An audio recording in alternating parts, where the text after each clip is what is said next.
desde ser secuestrados y lavados de cerebro, hasta asesinar a tus padres e incluso comerte a tu compañero de clase. Estas son las historias del oscuro mundo de los niños multimillonarios. Paris Hilton. Antes de que Kim Kardashian fuera algo, estaba Paris Hilton, la heredera original que redefinió lo que significaba ser una socialité. Paris no solo creció con una cuchara de plata, creció con una incrustada de diamantes.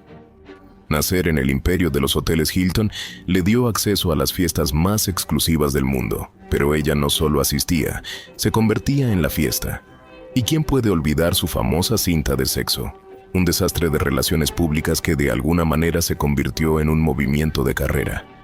Paris fue la encarnación del niño rico de principios de los años 2000, protagonizando su propio programa de televisión de realidad, The Simple Life, donde luchaba por vivir sin sus lujos habituales. Alerta de spoiler. Fue hilarante verla intentar funcionar sin un asistente personal. Seamos realistas. Lo único simple de Paris era su nombre. A lo largo de los años, los problemas legales de Paris, desde arrestos por conducir bajo la influencia hasta múltiples encuentros con la ley, aparecían en los titulares casi con la misma frecuencia que su último bolso de diseñador. Aún así, aunque Paris era definitivamente una niña millonaria problemática, sus travesuras palidecieron en comparación con lo que hizo su hermano menor, Conrad Hilton III. Mientras su hermana, Paris Hilton, estaba ocupada convirtiendo su vida de fiestas en una marca global, Conrad Hilton III estaba llevando el legado familiar en una dirección un poco diferente. Directo a la cárcel. Crecer a la sombra de las cintas de sexo y el estrellato en televisión de realidad de París no debió ser fácil. Pero Conrad no solo luchó con los reflectores, se estrelló contra ellos, literalmente. Los encuentros de Conrad con la ley incluyeron persecuciones a alta velocidad, agredir a asistentes de vuelo y pasar tiempo en prisión por violar la libertad condicional. Si Paris era la reina del drama de tabloides, Conrad se convirtió en el príncipe de los escándalos judiciales.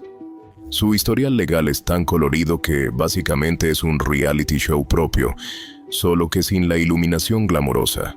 Pero si crees que la familia de Conrad lo perjudicó, espera a escuchar sobre Barbara Hutton, la pobre niña rica que tenía todo lo que el dinero podía comprar, excepto la felicidad. Barbara Hutton. Nacida en una fortuna que haría sonrojar incluso a los multimillonarios de hoy, Barbara Hutton fue una vez una de las mujeres más ricas del mundo. Como heredera de la fortuna Woolworth, heredó la impresionante suma de $50 millones a la edad de 21 años, lo que hoy serían alrededor de $900 millones.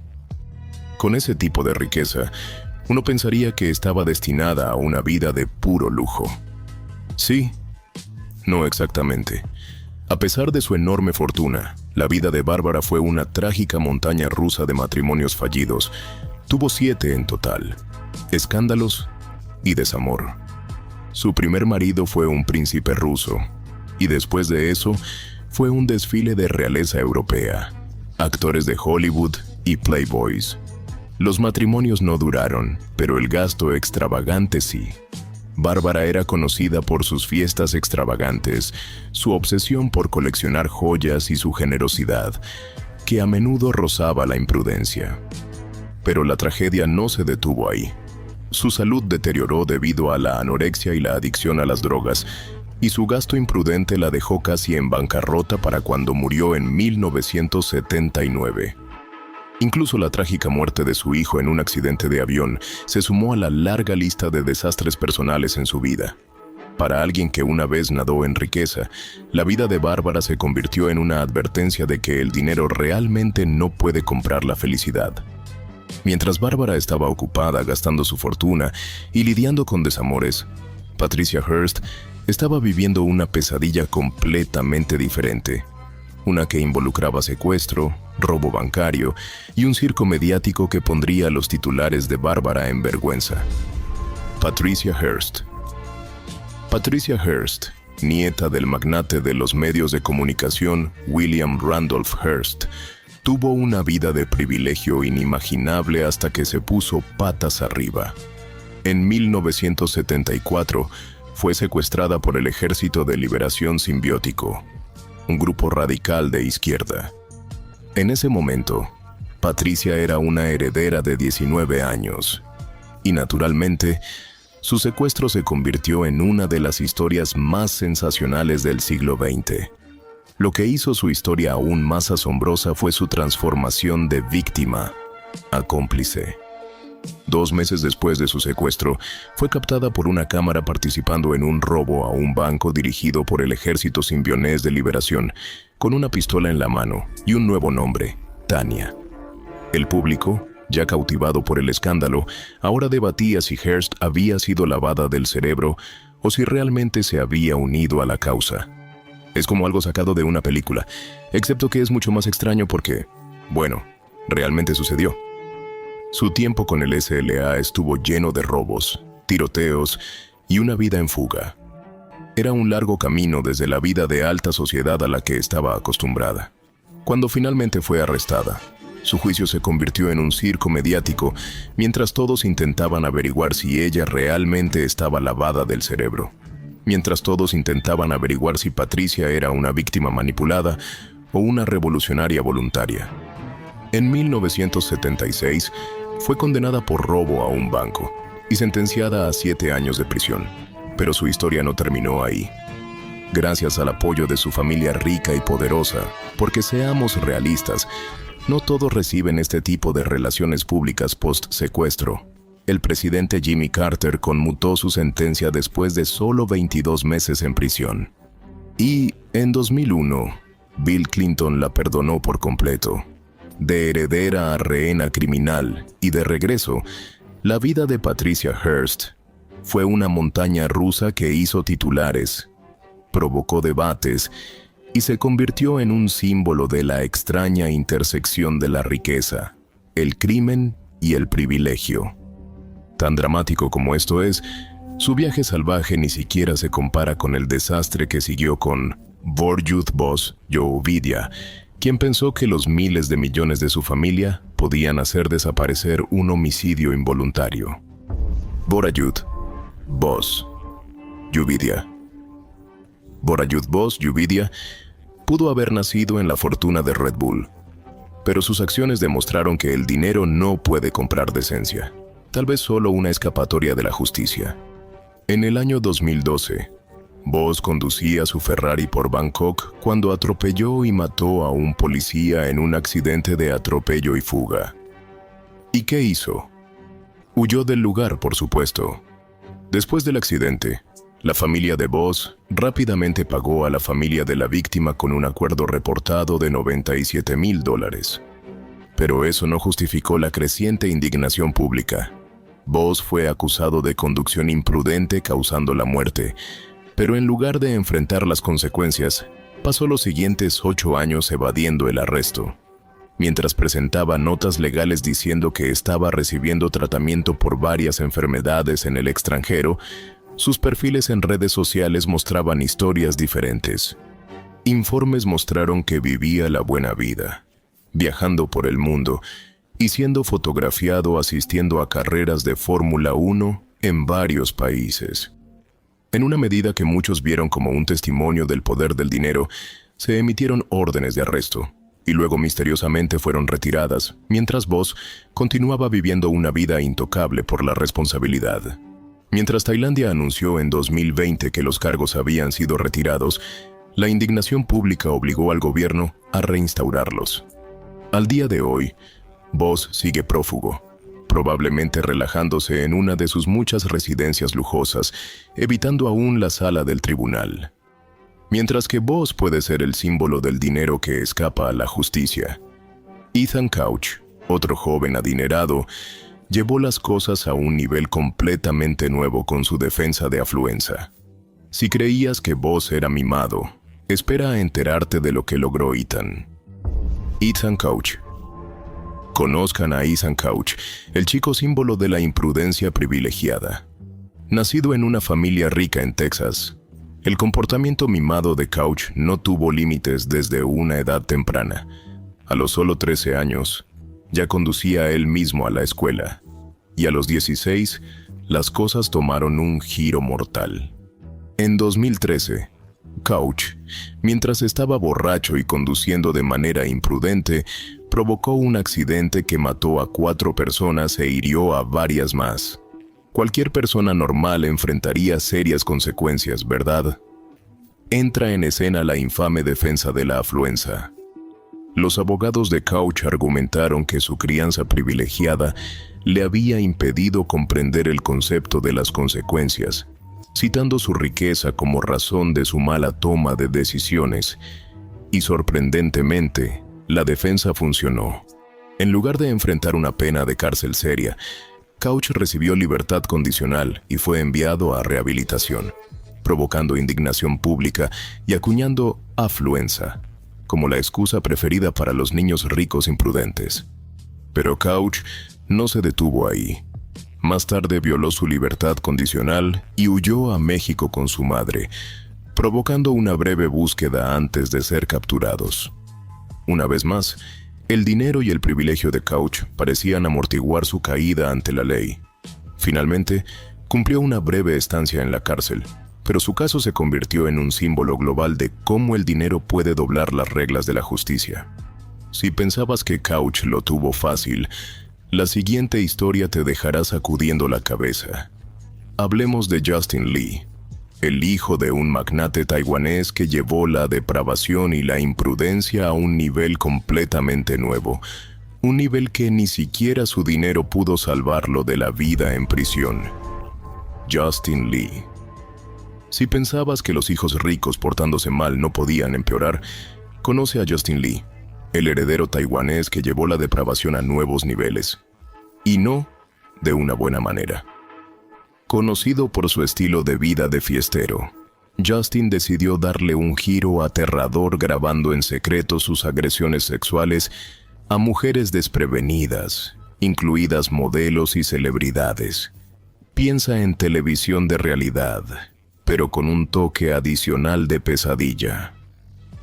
En el año 2012, Justin huyó de Taiwán cuando su video sexual salió a la luz, desatando una cacería humana a nivel nacional que parecía más una trama de una mala película de acción. Mientras tanto, su padre, Lee Yuek-song, asumió el control total del daño.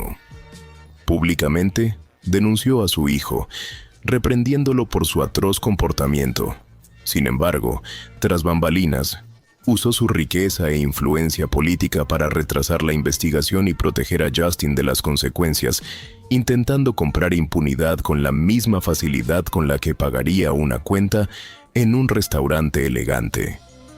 A pesar de sus esfuerzos, los crímenes de Justin eran demasiado grandes para barrerlos bajo la alfombra roja. La familia usó todas las maniobras legales y tácticas de relaciones públicas imaginables, pero incluso la riqueza tiene sus límites. Eventualmente, Justin fue capturado mientras huía después de varios meses. Durante el juicio, la familia intentó una vez más comprar una sentencia lineal, preferiblemente una que mantuviera a Justin fuera de prisión. Sin embargo, desafortunadamente para él, el público observaba todo con lupa, por lo que los jueces no tuvieron más remedio que darle los 79 años completos de prisión. A pesar de todos los privilegios del mundo, ni siquiera los miles de millones de Justin pudieron salvarlo de enfrentar la justicia.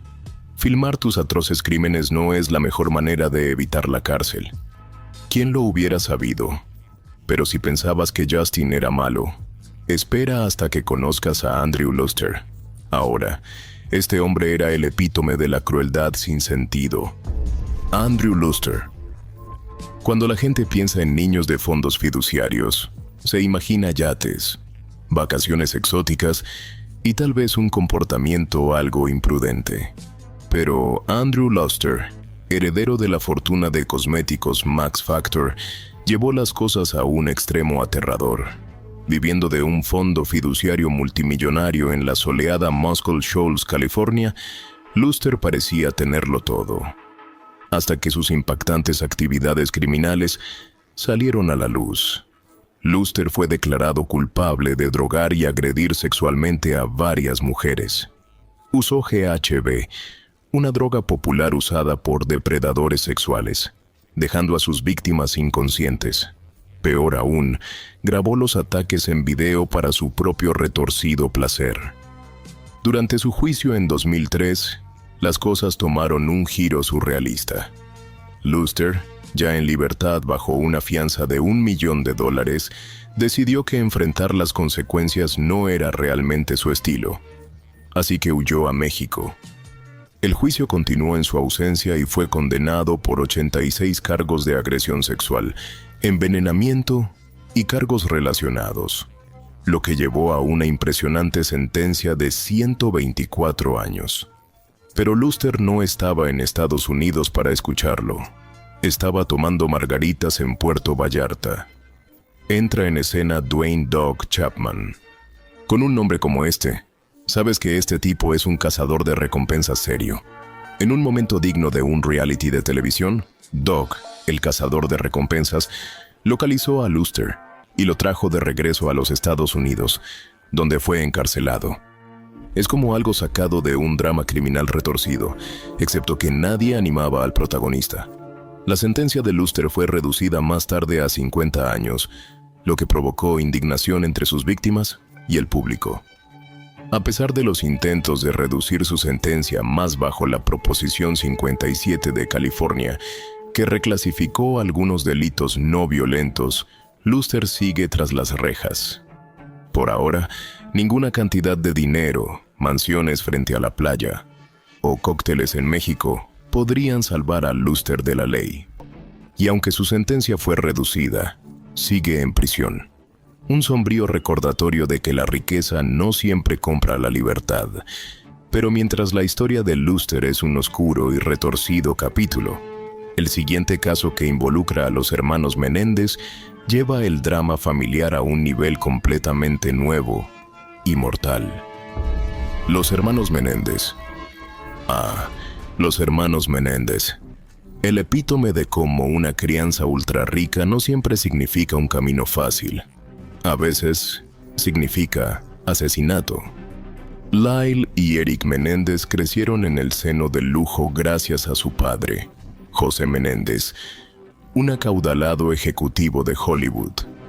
Pero en lugar de pasar su juventud disfrutando de los lujos del estilo de vida de Beverly Hills, estaban ocupados planeando el drama familiar más impactante desde Shakespeare. En 1989, después de años de lo que afirmaban eran abusos emocionales y físicos por parte de su padre, los hermanos estallaron. Y por estallaron, me refiero a que agarraron escopetas, emboscaron a sus padres y les dispararon en su mansión de Beverly Hills. Su padre, José, y su madre, Kitty, fueron abatidos en lo que fue descrito como un ataque brutal impulsado por la ira. Entonces, ¿qué haces después de asesinar a tus padres? Naturalmente, los hermanos Menéndez se embarcaron en una extravagante ola de gastos con su herencia, gastando dinero como si estuviera pasando de moda. Autos nuevos, ropa de diseñador, vacaciones de lujo. Ya sabes, porque nada grita culpable como irse de compras justo después de cometer un doble homicidio. Si hubiera un récord mundial por los intentos más obvios de actuar como si todo fuera normal, estos dos habrían ganado. Su gasto excesivo no pasó desapercibido. Cuando la policía comenzó a investigar, se llevaron a los hermanos para interrogarlos. En lo que solo puede describirse como un drama judicial digno de un reality show, su juicio se convirtió en una sensación mediática, completo con lágrimas de cocodrilo y cuentos de abuso que harían sonrojar a una telenovela. La defensa argumentó que los hermanos estaban aterrorizados de su padre, pero la fiscalía vio a través de su narrativa de «nos estábamos protegiendo». Eventualmente, los hermanos fueron condenados a cadena perpetua sin posibilidad de libertad condicional. Su derroche extravagante llegó a un fin abrupto. Ahora, en lugar de ir de compras a Gucci, probablemente estén peleando por quién se queda con la litera de arriba. Claro, su historia es impactante, pero no es nada comparado con Issei Sagawa, quien llevó las cosas un paso más allá, directamente al reino del canibalismo. Issei Sagawa. Si hay algo que no esperas de un hijo multimillonario, es que se convierta en caníbal. Y, sin embargo, aquí estamos. Conozcan, o mejor aún, esperen nunca conocer a Issei Sagawa, el heredero de una adinerada familia japonesa que pasó de la alta sociedad a comerse a su compañero de clase. Sí, has oído bien. Sin embargo, esta no era ni siquiera la parte más rara. En 1981, Sagawa era estudiante en París. En lugar de seguir una vida académica ordinaria, atrajo a su compañera de estudios, René Hartevelt, a su apartamento con el pretexto de estudiar. Lo que siguió fue sacado directamente de una película de terror. Le disparó, procedió a comer partes de su cuerpo y afirmó que fue por un deseo de absorber su belleza. Sí. Esperemos que eso no sea parte de la cultura japonesa. Ahora, uno pensaría que esto lo pondría en prisión por el resto de su vida, pero porque la vida a veces es más extraña que la ficción. Sagawa fue declarado legalmente insano y deportado de regreso a Japón, donde, aunque no lo creas, fue liberado. Sí, el caníbal que admitió abiertamente su crimen no cumplió tiempo real en la cárcel. De hecho, en lugar de recibir el castigo que uno esperaría, Sagawa se convirtió en una celebridad mediática en Japón. Escribió libros, apareció en programas de televisión e incluso dio entrevistas hablando casualmente sobre su crimen, como si estuviera hablando de su plato favorito, en un programa de cocina. Sagawa convirtió su infamia en una carrera, y mientras la mayoría de las personas encontrarían la manera de pasar desapercibidos después de algo tan espantoso, Sagawa hizo lo contrario. Se ganó la vida como un caníbal viviente y parlante. Solo en el mundo de los escándalos de los ultrarricos, alguien podría pasar de ser un criminal internacional a una estrella de reality. Y hablando de criminales que de alguna manera logran vivir en la opulencia, hablemos de algo igualmente loco: prisiones de lujo para los ultrarricos, porque, aparentemente, incluso tras las rejas, los ricos encuentran la manera de vivir mejor que la mayoría de las personas afuera. ¿Te gustaría ver cómo una empresaria sentenciada a 5 años de prisión llegaba a arreglarse el cabello y las uñas mientras 3 empleadas del hogar limpiaban su celda? Sí, esa es la historia menos escandalosa en ese video.